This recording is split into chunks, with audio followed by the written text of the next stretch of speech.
Arsenal 3, Manchester United 2. They dared to doubt Eddie. He has his own theme tune now. No one is doubting him now. 2 goals against Manchester United. An absolute worldie of a finish from Bukayo Saka. Yes, there was some sloppiness. Yes, there was some performances were better than the other. But overall, everyone, to a man, turned up today and played for the badge, the fans, and the club. What a result. This has put Arsenal not just in any pole position. This has put 2 feet through that front door. They're kicking down the front door to champions Manchester City, and we mean business. Every single test you keep on putting us in front of us, we smash through. The next test, we don't care. Bring it on. Manchester City, bring it on. Arsenal 3, Manchester United 2. What have you got? How you doing, Steve? How you doing, mate? What a match. What a performance. That's what champions are made of. Start to finish. We even let them get 2 goals. Apart from the 2 goals, they wasn't even in the same league. They're not even in the same stratosphere of what we put in front of them and what we did for 90 minutes on that pitch. I don't want to hear about certain players. I never want to hear it again. Because Arsenal today showed where we are and showed why Manchester United are not nowhere near winning the title yet. Look, I give them a lot of credit today, Manchester United. They came back. We took it to them. They come back, got the goals. But look, we even went behind. Mate, absolutely buzzing. As you probably can hear, people, I've lost my voice. But what a performance from the boys today. That is championship material. Yeah. Just everybody out there who's been coating us off over the last few days, giving respect to our players, right? Sit down. Sit down now. Because Arsenal are top of the tree. There we go. And honestly, Gary Neville, where are you? Gary Neville was struggling today. He was struggling, but still he found room to manoeuvre with some backhanded comments from about Arsenal. The David De Gea dive where Eddie merely brushed past him. He threw himself to the floor. Disgusting. And Gary Neville, all he could say was, I think he's only just clipped him. He doesn't look as hurt. I'm not sure he's hurt that bad. He weren't hurt at all, Gary. Disgraceful from De Gea. Absolutely disgraceful. The bias is unbelievable from Gary Neville, but it does not matter because I know you are. It's burning. It's killing you. Burning inside. It's killing you. I can see the tears behind your eyes, mate, and I'm there with my glass, ready to drink them. Yeah, right. And that's for De Gea on that. I mean, that was disgusting. I'm glad you brought it up at the beginning of the show because I don't need to go into it with the show there. He was crying in the week about how he had to play the extra game and how Arsenal didn't have to. Well, they weren't crying before that when they was going to play it, and they were saying, "Oh, if we beat Crystal Palace, we're in a title race." Yeah, 11 points, game in hand, superior goal difference. Simple as. All right. Simon says, Eddie, I'm sorry, son. Can you forgive me? You've been nothing but a true professional. Today, you was worth the 14. Went on to say, in the 20 minutes, Arsenal were absolutely in the last 20 minutes, Arsenal were absolutely breathtaking. We pinned them back so far, they couldn't even get out of their penny box. 100%. Danny says, only last year wanted most of the team out and the management out and the owner out. Now, the best thing ever. Danny, it's about patience, mate. It's about patience. Look, as long as you can see progression, as long as you can see the right things. I think when Arteta came in and said he needed to change the culture, that was part of it, Danny. You're thinking of that everything needs to go out. But that needed the team, that needed the club to think as well. So everyone's changed, mate. Everyone's changed. And look at it now. I don't know if you've been down to the Emirates in the last this season or last season, but the atmosphere is absolutely ferocious down there. I could hear it. My mate was an hour before the game. He was outside the stadium. I could hear it. I was like, are you in the stadium? He then went in the stadium 45 minutes before and it's filling up. Just don't get that. Everyone wants to be in the stadium. Everyone wants to be around each other. It's absolutely brilliant, absolutely fantastic at the moment. Loving life, absolutely loving life. This is what I say, people. Enjoy the journey. I said enjoy the journey at the start of the season, because if you've been getting wrapped up in nonsense, if you've been worried about this, that, and the other, you're not enjoying this. These are the moments now. Enjoy these games. Enjoy these games, because if we do win the league, then once we've won the league, that's it. We're on to the next season. So that's why I say enjoy this now. Enjoy it now. What are you saying, Paul? You deserve it. You got you playing good. No, he has. He's got us playing good. We've got Super Mick Arteta. He knows exactly what we need. Tierney at the back, Gabby in attack. Arsenal all the way to the Champions League. You know it. Thank you very much. I love it, Paul. I love it. All right, we're going to get on to the player ratings. Make sure all you lot are here on Tuesday. Going to try and get someone on as well so we can talk about Jacob Kiwior, our new signing, someone who knows a bit more about him. So, yeah, make sure you're here on Tuesday. We can wax lyrical about this result and talk about some of our new signings. Also, as well, I wanted to mention about being able to bring on players like Trossard.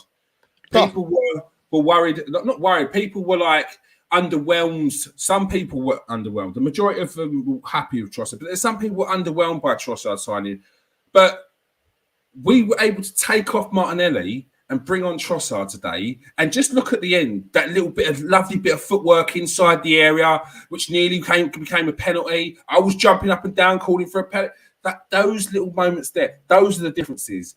Those are the difference. Before, he's not taking off Martinelli and bringing on Marquinhos. He's not doing it. He's keeping on Martinelli, and it's a tired Martinelli, and then Martinelli's got to play in the next game. So these things make a massive, massive difference. All right, let's get on to the player ratings.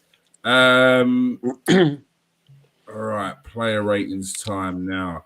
Aaron Ramsdale, first of all, Steve. Yeah, give them all tens. Let's go home early. No, look, Aaron Ramsdale. Yeah, look, very, very good today. I thought his distribution was unbelievable, and that's the reason why I think he's a better goalkeeper than David De Gea. Because, you know, to be fair to both goalkeepers today, they both made some really good saves. But I think it just stood out so much, the difference in distribution and handling in the box, and, you know, just mastery of his defenders today.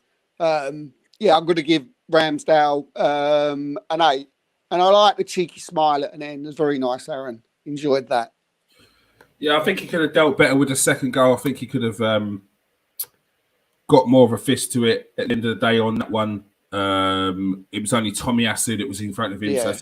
So that's a communication thing. And then, or he knows himself. You just clatter through your own player. It don't matter. You just take him out and send that ball. But that is part and parcel. He'll learn from that. An 8 for Ramsdale. William Saliba. Yeah, I thought he was good, mate. I thought he was excellent. You don't know he's there, really, do you? Sometimes he just, you know, he cleans up, he stays strong. Nothing ever phases him. I can't remember anything that he did wrong. Rashford, to be fair to him, played very well today. I thought he gave our right side quite a few problems throughout the match. Yeah, I'll give Saliba a 7. All right, Saliba a 7.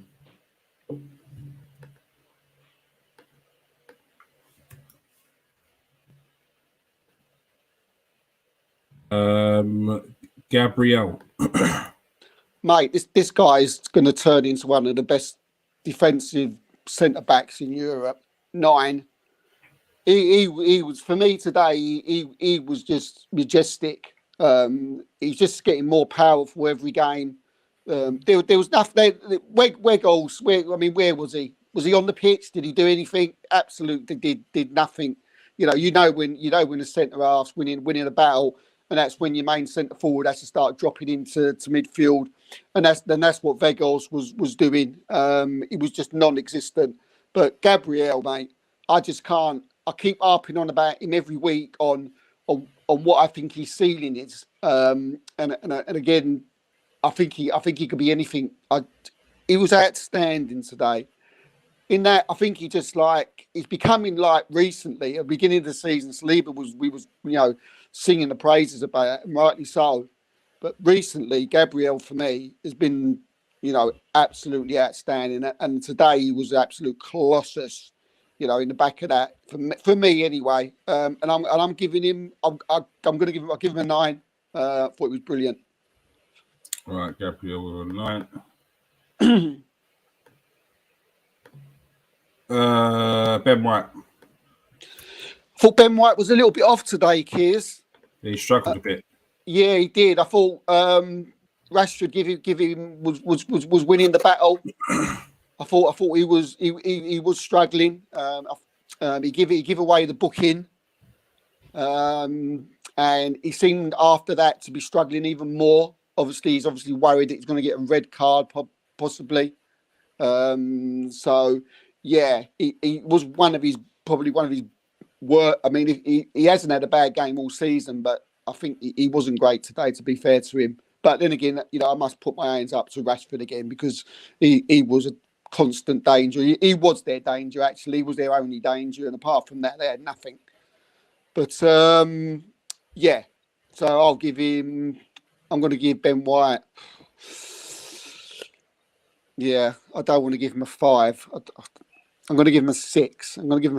But it's quite a low 6, to be honest with you. But he'll be all right next week, Ben. He'll be okay. Yeah, I think Rashford was on fire and he just had the beating of him. He was chasing shadows in the end, Ben White. So I could see why he got dragged, because it was just going to end up being a case of Man United would just keep on sending that ball down there, and eventually Rashford would have got another something from it. So it needs to be done. Zinchenko.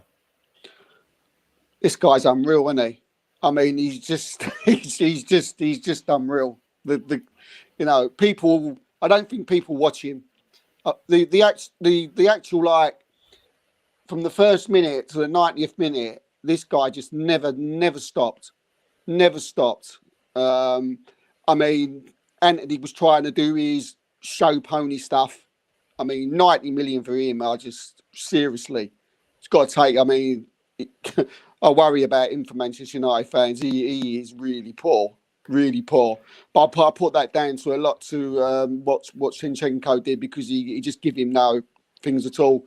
There was plenty of ducking and tricks, but he wasn't going nowhere. And Zinchenko was just standing in front of him, and as if to say, "What are you doing? Come at me, try and take me on." But he couldn't. And I'm giving Zinchenko a 9 as well, because not only that, kids, you probably noticed, when he's picks up that ball in the left, and the way he moves into that midfield and then makes them powerful runs through the centre of the pitch. He did that 4 or 5 times today. Tell me a left back who does that. Luke Shaw don't, that's for sure. He 100% doesn't. So, look, Zinchenko for me, again, brilliant today. He gets a 9. Did you think he was good today, kids? Who's Zinchenko? Yeah. Yeah, no, I thought Zinchenko was excellent today. Yeah, Man United tried to get it in, but even then, he was defensively, I thought he was pretty sound. Couple of nice challenges in towards the end when they were hitting us on the break. No, I thought he done really well today. Granit Xhaka. Oh, just majestic. He's not. I know. I'm a big fan of Granit Xhaka, but he's getting a 9. When people are going to have a look at this guy and realise what type of player he is now, I keep proving people on every week, and how good this guy is. He was absolutely outstanding today. He ran that midfield, absolutely ran it. So, yeah, he was our best midfield player. I think. Well, no, because there was, I can't say he was the best because everyone was great, but he was extra special. And look at the cross for the goal, absolutely, outstanding. The way he's picked that one out, crossed it, put it on an Nketiah's head, absolutely just a masterful cross. The guy's been brilliant all season. He steps up every single week. And he's just done it again against Man United. He don't care who you are or who you're playing against or what midfield you are, what name you are. He just goes out there and gives an 8 and 9 performance every week. So, and he did that today, and Man United's midfield couldn't live with him. And he gets a 9. Great cross, Kears, weren't it? God, what a cross. Yeah, lovely cross from Xhaka. Partey. Yeah, give the ball away a couple of times, but you know he was still excellent. You know he still his passing like at times was excellent. You know the way he wins balls back. You know the way he stretches for that ball. He's like Mr. Spider-Man, isn't he? You know those legs. He just sticks the leg out, and again, we mentioned on like the Dukes United show, and I said about pace. Did you see the way he just ripped Anthony up? Yeah. the way he just put on the burners. Yeah, he did. Yeah. Yeah, Casemiro couldn't do that. Not in a million years, and then I think they're about the same age, aren't they? So yeah, we're talking modern day football now. For me, he's the best DM in the league by an absolute country mile. As I say, he did give the ball a few times away early on, but as he went on the game, mate, he's just majestic and. Yeah, you got to give him an 8. Yeah, I thought in the first half he was sloppy a couple of times, which was there was a couple of sloppy times where he gave the ball away, but then he'd come back with like a quality tackle or a quality pass. And I've not seen Partey with the sloppy passing in a while. No. But yeah, no, he did put in a good performance still. Martin Odegaard. 9. 9 all day long. He's vision, he's tenacity, his work rate, his eye for picking out people, his hold up play. Mate, I don't know. We talk about ceilings and what, you know, where people could go. This guy is the best player in the Premier League at the moment, without any shadow of doubt. He was incredible today. He just doesn't. I mean, I knew he was good. We both knew he was good, but did we think he'd be this good? Possibly, but he's still got 1 or 2 levels to go up. And I think you said on Thursday that he's Ballon d'Or material. And he is, and today he just showed, you know, why we think so highly of him, and yeah, give him a 9. 9 for Odegaard. Yeah, Bukayo Saka.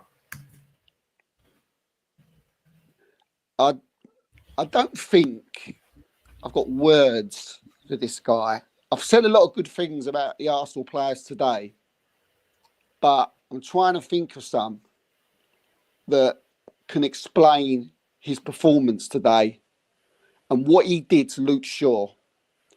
He will go home, right? He'll be glad today's over, because for me, Saka made himself world class today. I've always said he's virgin. Could he get in any team on the planet? He could. Today, he was outstanding today. Mm-hmm. From the minute the whistle went to start the game, this guy terrorised Manchester United. Now, I've seen Saka terrorise teams all season, but today, wow! And the goal, wow! He had Shaw on toast the whole football match,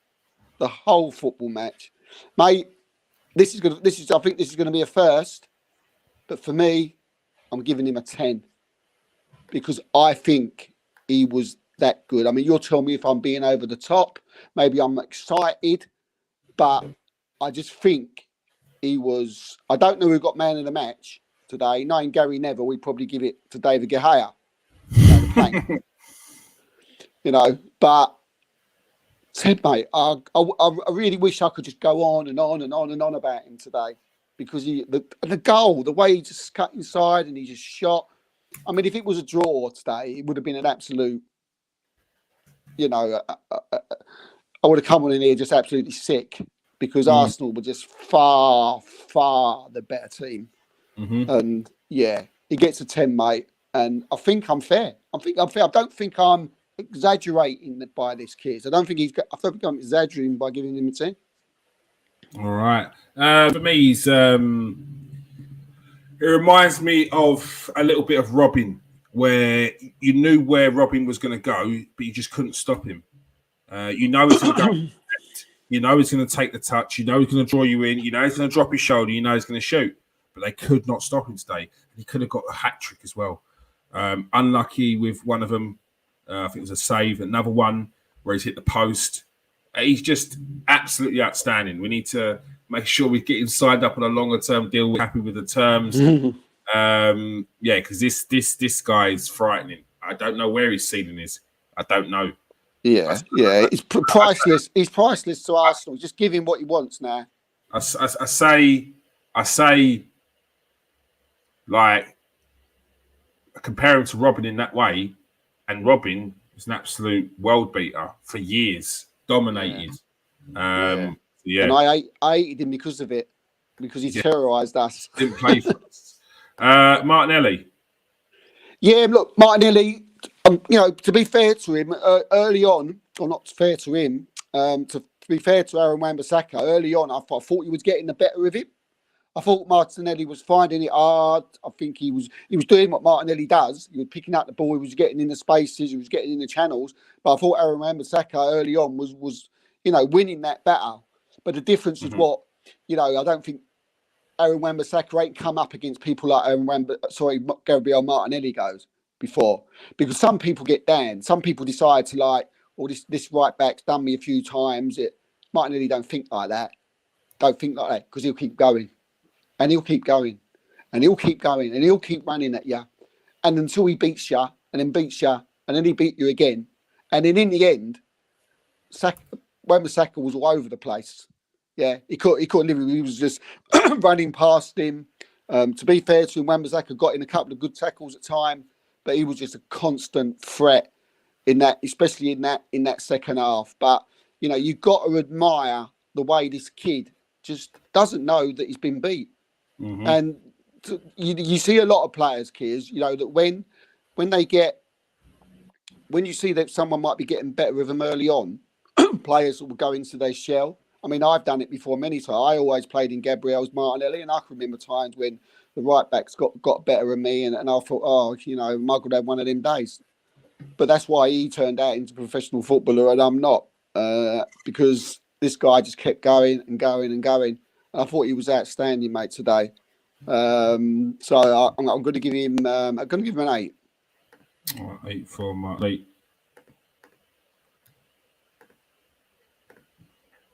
Eddie Nketiah. Mate, I'm going to give you this one. Can I give you this one? Because I think you've got things to say. And then I'll go after. Because I was thinking of you when I was watching him. First thing that came into my head was Kieran, and I'm like, I'm going to give him first dibs on this. No, do you know what it is? Yeah, do you know what it is? I said it when Jesus went out, because messages when Jesus' injury came in and they said he's out for 3 months. The messages that came pouring into my phone were, season's over, we're done, no chance, we need to go and buy a striker, blah, blah, blah. And as time went on, I thought to myself, there's no way Arsenal going out to buy this 20-goal a season striker that they're talking about when we've got a 20-goal a season striker currently injured. Now, you could say that he's only scored 5 this season, but I believe that Jesus is a 20-goal a season striker. He just needs time. He just needs to adapt to the role that he's got at Arsenal. But I know full well that we've got ourselves a goal scorer in Eddie Nketiah that's so underrated, that's elevated his game, and that you saw he can do it when he's given an opportunity last season. Now, for everyone to already forget within 2 seconds, yeah, it's crazy. And And week in, week out, since Jesus has been out, he has shown that he can do it. The 1 week where he scored and he still played well, people jump on his back and say, this is why we need another striker. Well, he shut them up today. Not only did he put in an excellent performance, because if you didn't see his performance, which was absolutely outstanding, it wasn't just the 2 goals that he scored. It was his play. It was his centre forward play. Yeah, drops in. He draws players out. He presses. He puts pressure on you. He don't give goalkeepers an opportunity to just stand there, let the ball come to him, and then pick out a player. He shuts them down. He's an honest player.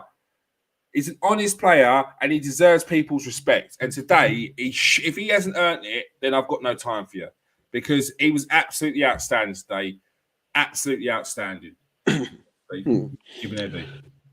Yeah, absolutely outstanding, mate. His work rate today. Again, this take away the goals for a minute, but his work rate today just shows you how much that guy wants to stay in the side when Jesus is back. He's proving that he can score goals against, someone will say the second best team at the moment, the way they're playing, Manchester United. He's played well against Spurs. This kid is the real deal, and people have got to start putting some respect on his name, because he ain't Eddie from, the under-21s anymore. He's Eddie. He's Arsenal striker, and if the way he keeps playing like this, he stays in, because he's been outstanding. I thought I thought his hold-up play today was brilliant. You see Vegas, who's been bought to come in and do that for Manchester United, do yourself a favour, go and have a word with Eddie Nketiah after the game, and he might teach you how to do it, mate. Because he was that good. Weren't it, mate? It was up to him at times.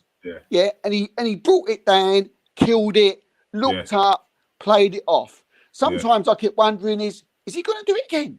Was that first time just a bit like, no, again, boom, pulled down, looked up to Saka, passed that back to Partey, spinning off all the time, not just staying still when he's done that. Go, spin, bop, off. But if they've done their homework, they know they can't be too tight to Eddie, because he can spin off you. If you if you think you could just hold him there, he'll spin off you. You're better off just letting him get the ball and play it to the wingers. Because if you think you're going to have to hold him off, he's spin off you, mate, and he'll score a goal. Strong, mate. Strong. He's strong. Strong. I mean, there was times. Look, I thought Martinez was brilliant today. I don't like him,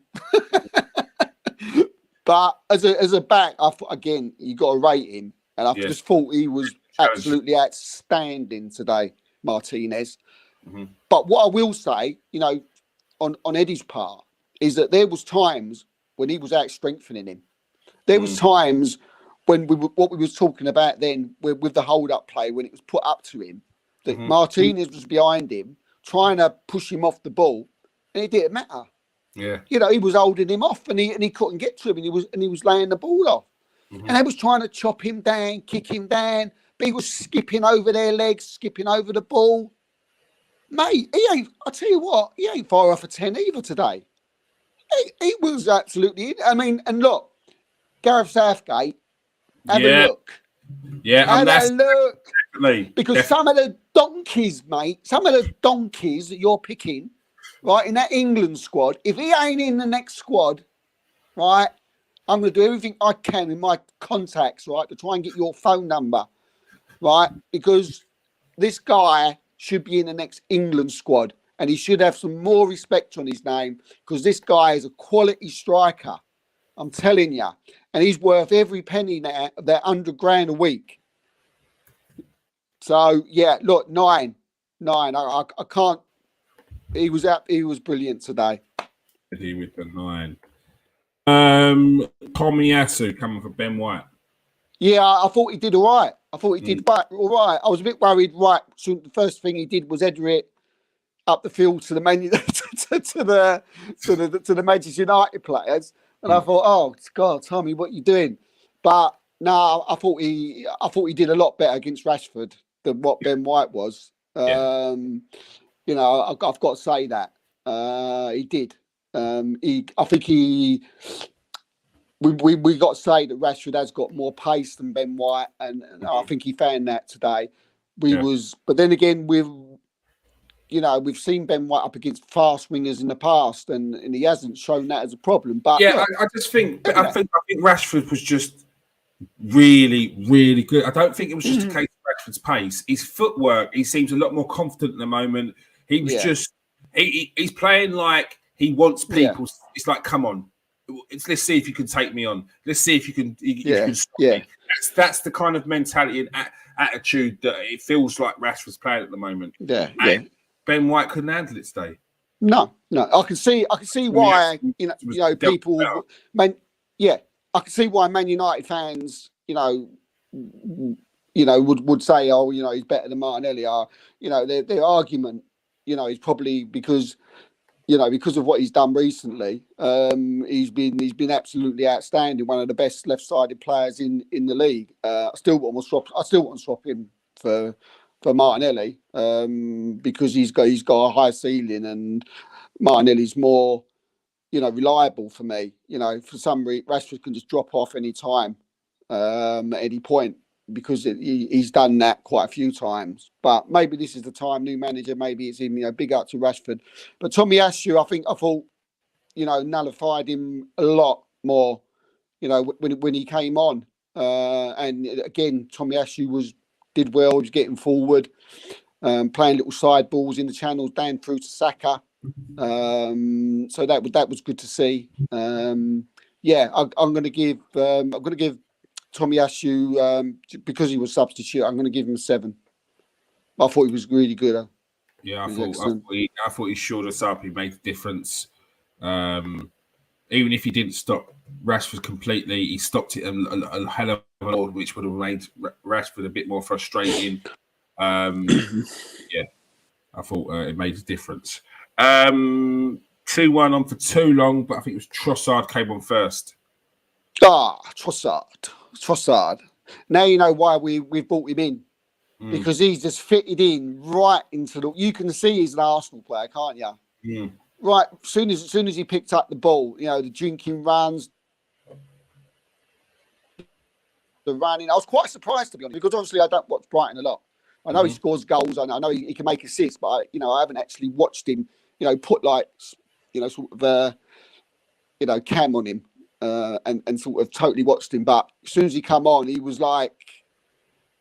He was just so lively. He picking the ball up, running at the defence, running. And I think he was involved in the goal, wasn't he? He was. He played the ball to Zinchenko. Yeah. Zinchenko cut it back, and it was the ball to Zinchenko. I thought Trossard come on and made a difference. And that's what absolutely. The fact that we could bring on Trossard and wouldn't have done that before, and Martinelli would have stayed on the pitch. It's made a difference. Even the little fluffy bit of footwork at the end, where he was able to hold on to the ball. Yeah, I've always liked Trossard.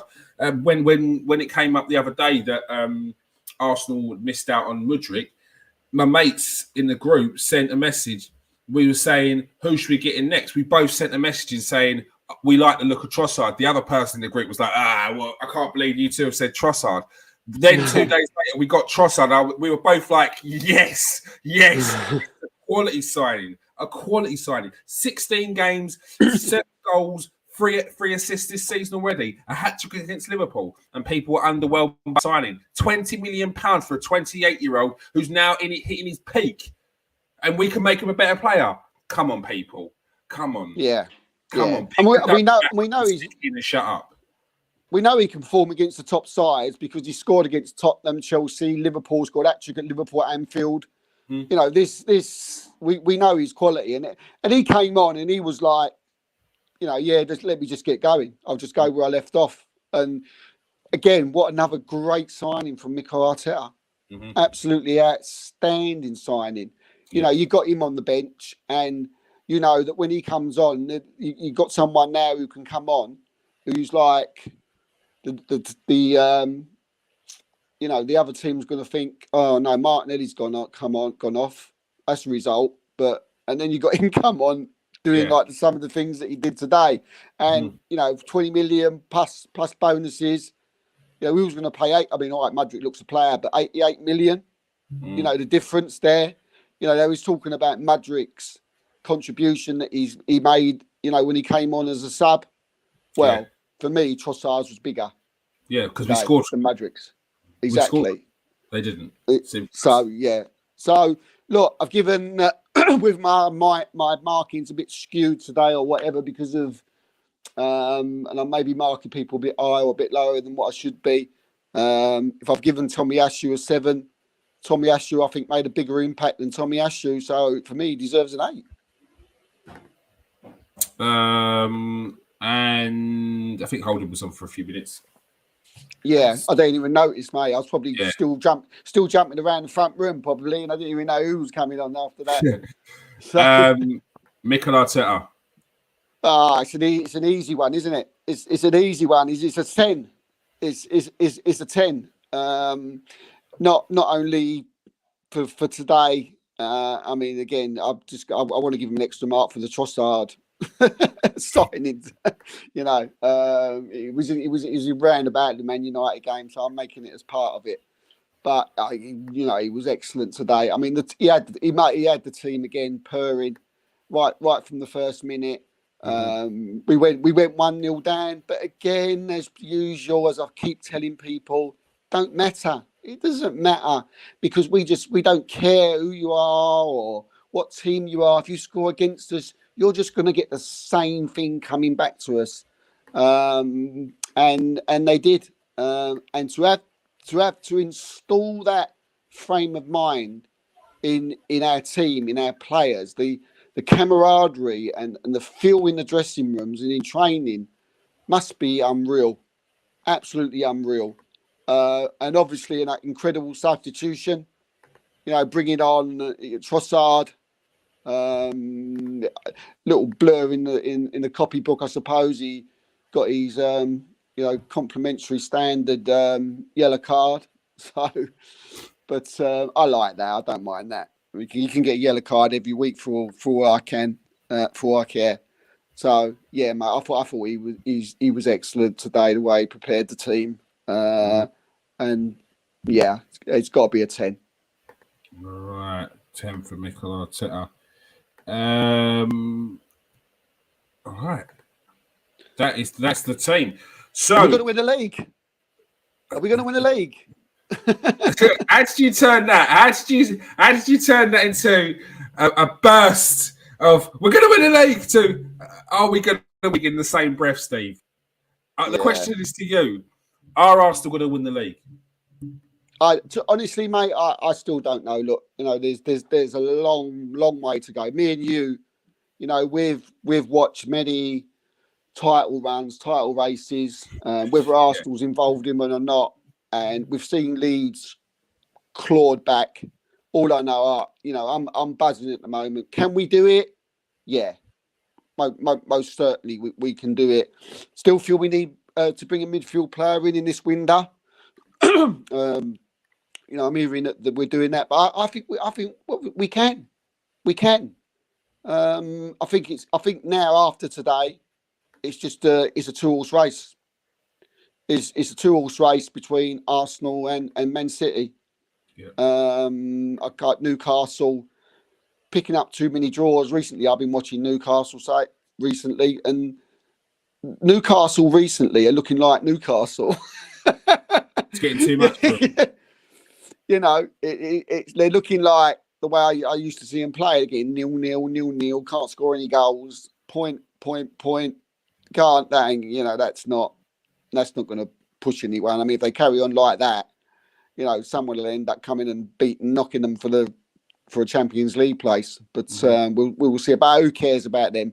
Look, I mean, I'm not going to say we're going to win the title yet. Look, there's 5-point gap between us and Manchester City.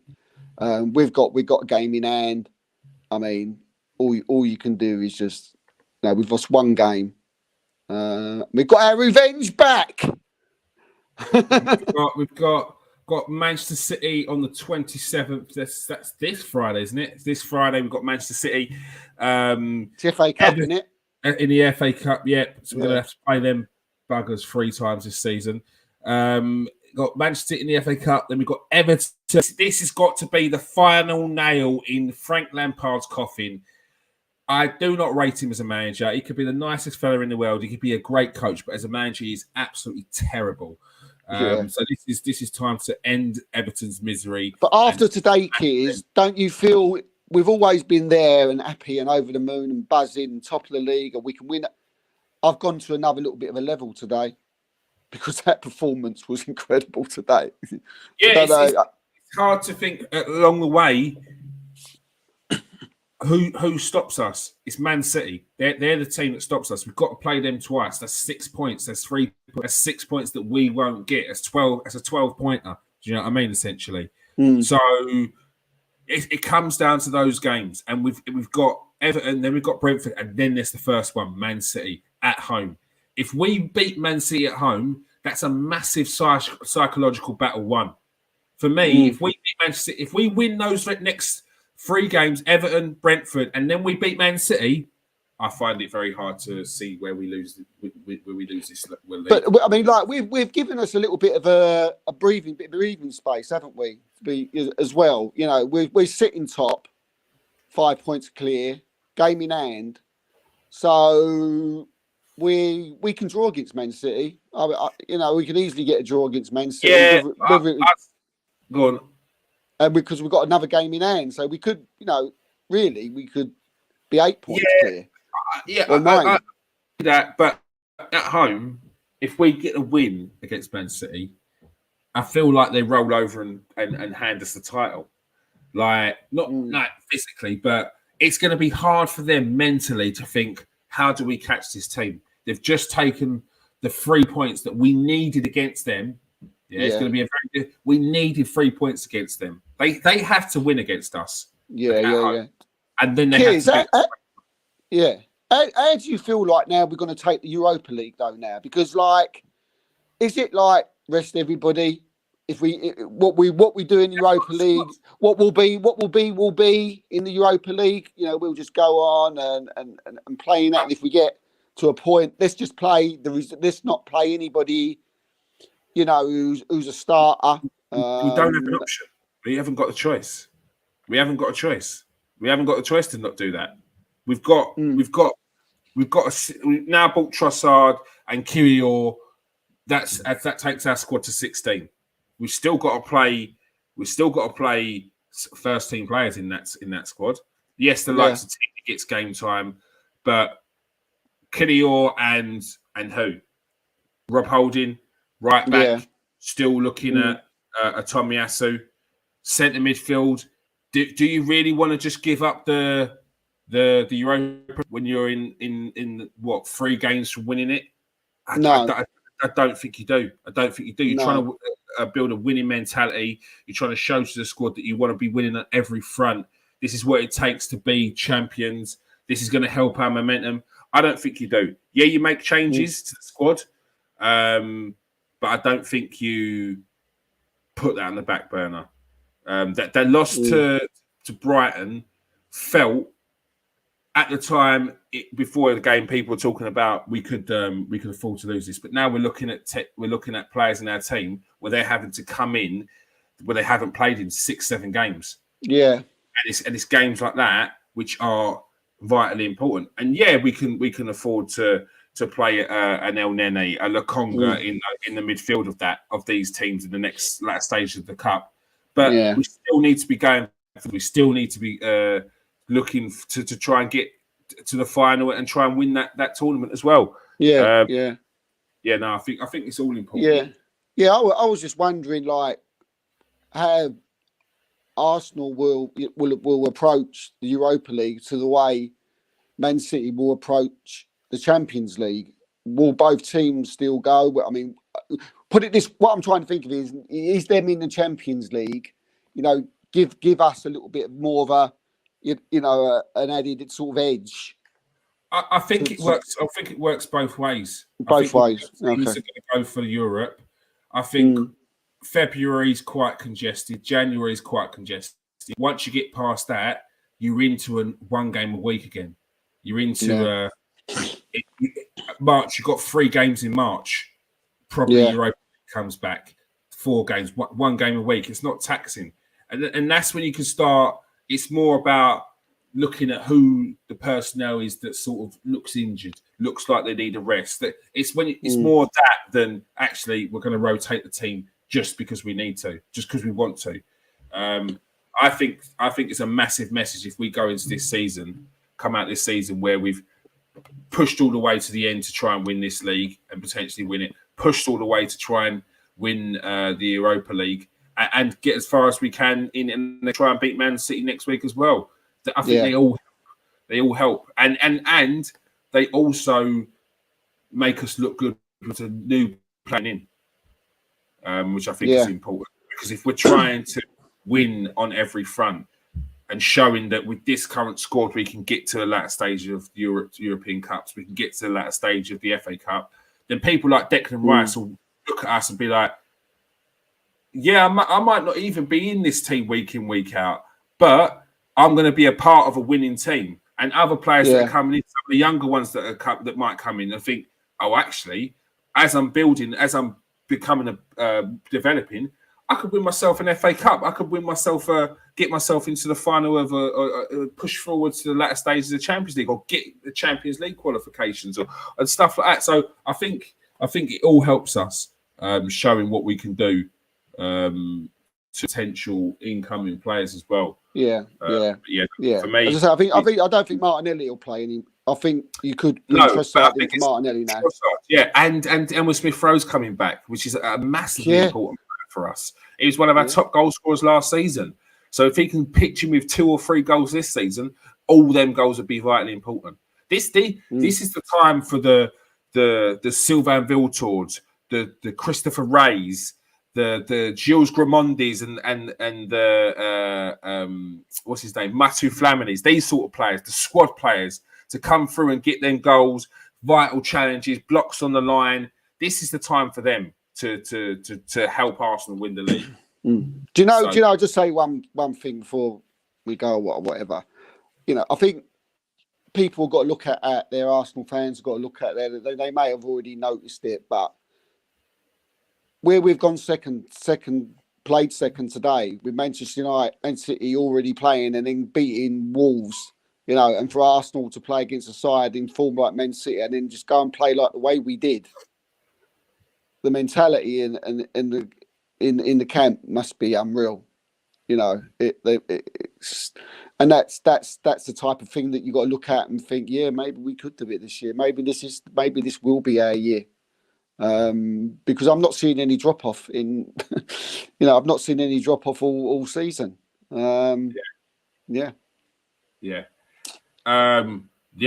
Absolutely brilliant.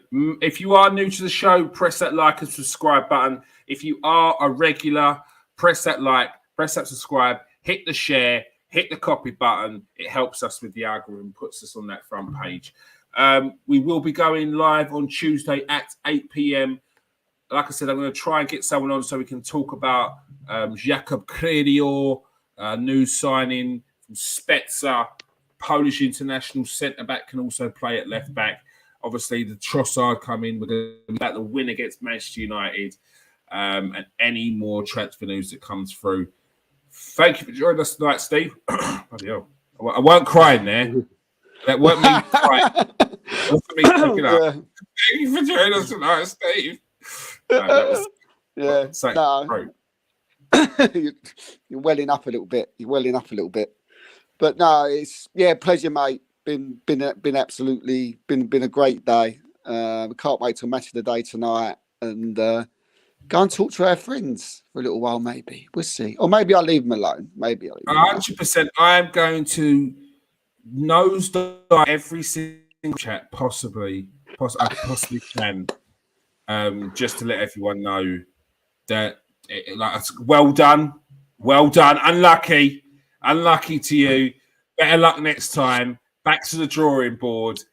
You just got beaten by a team with no leaders and a soft underbelly. So have a good evening and hope you sleep well. Thank you for everyone who's joined us tonight. Peace out, people. Stay safe and wash your hands.